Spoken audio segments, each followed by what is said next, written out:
Documented to be almost always right. 99.6% of the time. Great to have you here. It's Rush Limbaugh, and this is the EIB Network. Telephone number, if you want to join us, is 800-282-2882. The email address, lrushbaugh@eibnet.com. All right. We're going to talk about Shirley Sherrod, and we're going to talk about the NAACP and Andrew Breitbart and this video, but I want to tell you at the outset, I hate it.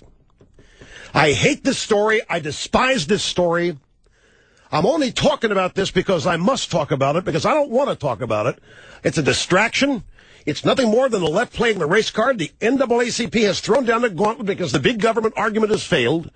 They are keeping alive the divisions in this country, and I hate taking the bait. I hate playing along with it. I simply despise the whole thing. Everybody knows what's going on here. This is nothing more than a failed administration, a failed Democrat Party, a failed civil rights organization trying to stay alive with trumped up this and trumped up that. This entire thing bores the heck out of me. The story bores me. The topic bores me. It angers me to no end. Because I have to go after it snurdily, because even Fox caved on this. Even Shep Smith, even poor old Shep Smith went down there and said that everybody's wrong on this, that Breitbart is wrong, and so forth. There's only a handful of us that have the guts to put this story straight. If we don't hammer back, nobody will. We got a bunch of cowards in the conservative media inside the Beltway, which will not deal with this honestly. You got Andy McCarthy, you got Mark Levin, Sean Hannity, you got me, you got Brent Bozell, and that's about it. That are dealing with this up front and honest. And I hate the fact that these people put me in a bad mood. Now, this is not about Andrew Breitbart in the first place. And it's not about Shirley Sherrod. It's about the latest round in race baiting. It's about the NAACP throwing down the gauntlet by direction, with direction and approval from Barack Obama and the White House. This is about the continual smearing of great patriotic Americans, which is all the left has left to do.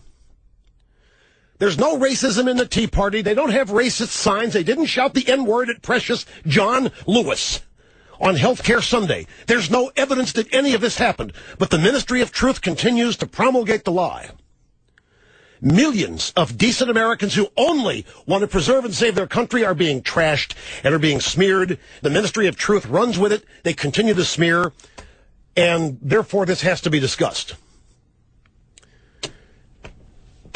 Now, I'm being told, being cautioned. Remember, Rush, most people haven't heard about this.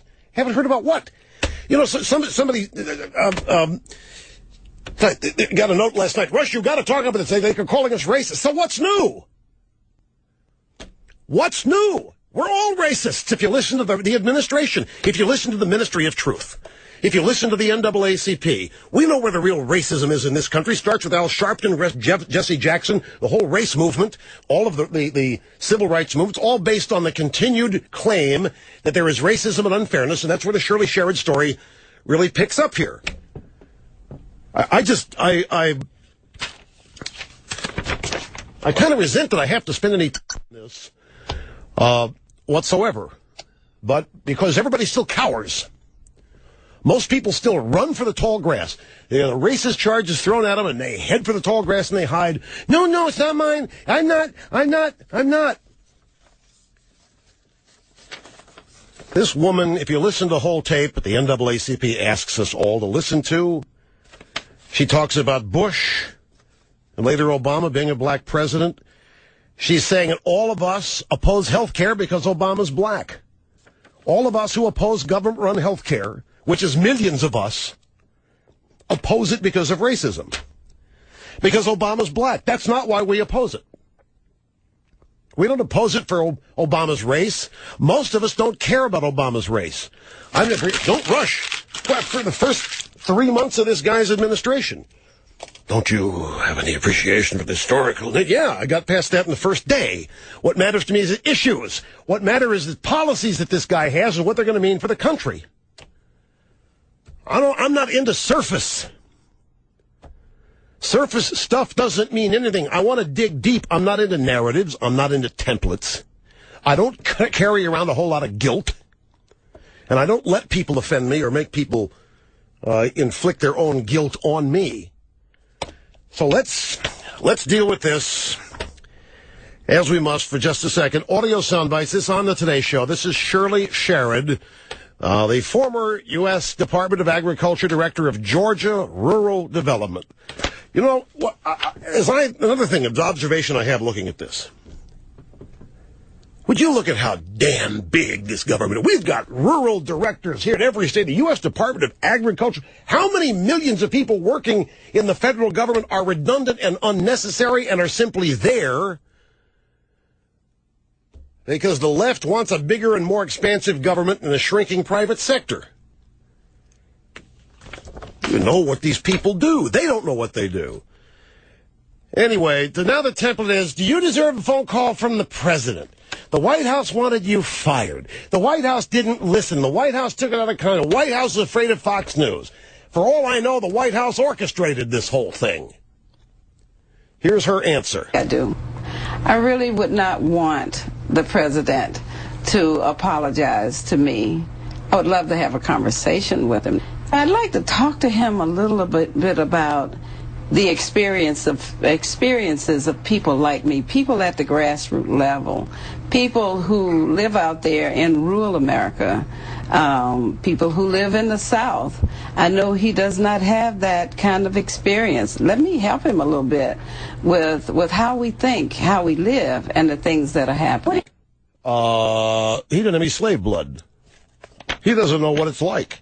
He has no clue what it's like to be black in this country. He has no experience. He didn't grow up being black in this country. He doesn't even know what the hardships are. He doesn't know what discrimination is. Shirley Sherrod, I need to go talk to Barack Obama, get him down for the struggle. She's clueless. She's never read any of his books. If she thinks he hasn't talked to any black, it's all he's ever talked to. It's all he's sat in Reverend Wright's church for 20 years. I don't care where he's lived, Miss Sherrod. He has a greater anger about this country's past than you do. It's been instilled in him. She's on the racists who oppose health care. She said, you know, I haven't seen such a mean-spirited people as I've seen lately over this issue of health care. Some of the racism we thought was buried, didn't it surface? Now we endured 8 years of the Bushes, and we didn't do the stuff these Republicans are doing because you have a black president. Melanin, or the lack of it, never put out a fire. Melanin, or the lack of it, never fed a hungry child. Shirley Sherrod was in charge of passing out $114 billion in loans. What is the USDA doing giving out loans? Are there not banks for this? What the hell is the U.S. Department of Agriculture doing giving out loans? And what are her qualifications to oversee this? Because she wants to talk to Obama. She wants to make sure he understands what people like her have gone through. So Meredith Vieira on the Today Show said, well, what do you think he doesn't understand? A lot of the rest of the country doesn't understand about people like you and the way you live and what you're faced with. We are people who struggle every day, who do the best we can in our communities, who love this country. We love him. We want him to be successful because we feel he thinks in some ways like we do. And we think that's good for the country. Who is yes, we? There are issues out there that we're faced with, issues of poverty, issues that I worked so hard on these last 11 months at Rural Development to try to really have an impact on, mainly because that's me.